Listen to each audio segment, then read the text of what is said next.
इतिहास राजा, किसान और नगर, अध्याय 2। इसका उपभाग है 6.3 भारत उपमहाद्वीप और उसके बाहर का व्यापार, यानी भारतीय उपमहाद्वीप और उसके बाहर का व्यापार। हमारे देश का व्यापार विदेशों से होता था, यानी एक भारत अपने आप में उपमहाद्वीप की तरह विशाल है और इसका व्यापार विदेशों से होता था। किन मार्गों से होता था, किस प्रकार होता था, क्या क्या होता था, इसका आज हम अध्ययन करेंगे। तो हम इसमें देखेंगे 6ठी शताब्दी ईसा पूर्व से ही उपमहाद्वीप में नदी मार्गों और भूमार्गों का मानो जाल बिछ गया था। 6ठी शताब्दी ईसा पूर्व से ही नदी मार्गों का और जल मार्गों का जाल बिछ गया था और कई दिशाओं में फैल गया था। यहाँ तक कि मध्य एशिया और उससे भी आगे तक भूमार्ग थे, जो सड़क मार्ग थे, थल मार्ग थे, ये मध्य एशिया और उससे भी आगे तक पहुँच गए थे। भारत से निकल करके मध्य एशिया और उससे भी आगे तक भूमार्ग थे। समुद्र तट पर बने कई बंदरगाहों से जलमार्ग, अरब सागर से होते हुए उत्तरी अफ्रीका, पश्चिमी एशिया, यानी कि समुद्र तट पर हमारे यहाँ कई बंदरगाह प्राप्त हुए हैं।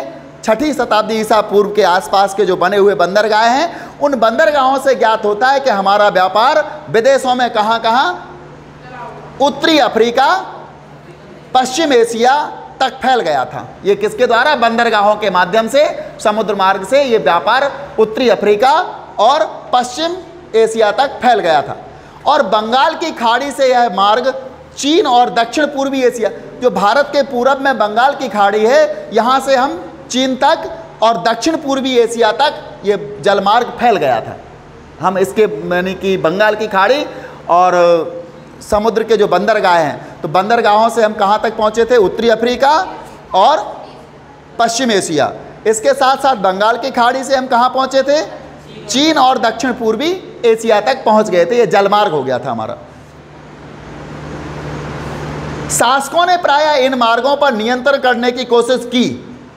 जो शासक होते थे उन्होंने इन मार्गों पर, जलमार्ग हों जो मध्य एशिया तक फैल गए थे और उससे आगे तक, या फिर जलमार्ग हों, थलमार्ग और जलमार्ग, दोनों पर शासकों ने नियंत्रण स्थापित करने की कोशिश की। साथ ही साथ वो कहते हैं और संभवतः वे इन मार्गों पर व्यापारियों की सुरक्षा के बदले उनसे धन लेते थे। जो इन मार्गों पर चलते थे, जिन पर शासकों का नियंत्रण हो गया था, तो उन पर चलने वाले लोगों से या व्यापारियों से उनकी सुरक्षा के बदले में धन लेते थे। इन मार्गों पर चलने वाले व्यापारियों में पैदल फेरी लगाने वाले व्यापारी, कुछ लोग होते ना पैदल फेरी लगाने वाले, सामान लिया और पैदल पैदल चल करके फेरी लगाते जाते हैं और अपनी वस्तुएं बेचते जाते। तो इन मार्गों पर वो भी चलते थे, पैदल फेरी लगाने वाले व्यापारी तथा बैलगाड़ी और घोड़े। बैलगाड़ी से भी वस्तुएं लेकर के लोग जाते थे बेचने के लिए, घोड़ों के माध्यम से जाते थे, खच्चरों जैसे जानवरों के बदले के साथ चलने वाले व्यापारी होते थे। साथ ही समुद्री मार्ग से भी लोग यात्रा करते थे। समुद्री मार्ग से भी लोग क्या करते थे? यात्रा। इसमें क्या होता था? जो खतरनाक तो थी, समुद्री यात्रा खतरनाक होती है, कभी समुद्र में तूफान आ जाता है, नौकाएं डूब जाती हैं, कभी रास्ता भटक जाते, तो खतरनाक तो है, लेकिन इसके साथ साथ लाभदायक भी होती हैं, क्योंकि समुद्र का जो जलमार्ग होता है वो सुगम होता है, आराम से जा सकते हैं, स्मूथ चलता है, उसमें खड्डे वड्डे ये कुछ नहीं होता है।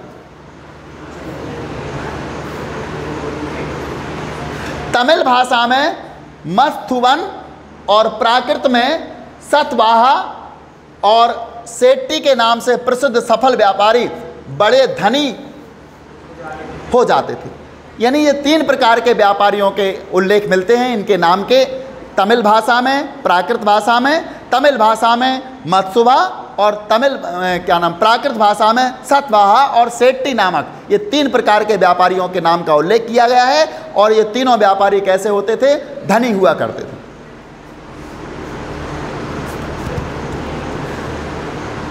नमक, अनाज, कपड़ा, धातु और उससे निर्मित उत्पाद, पत्थर, लकड़ी, जड़ी बूटी जैसे अनेक प्रकार के सामान एक स्थान से दूसरे स्थान तक पहुंचाए जाते थे।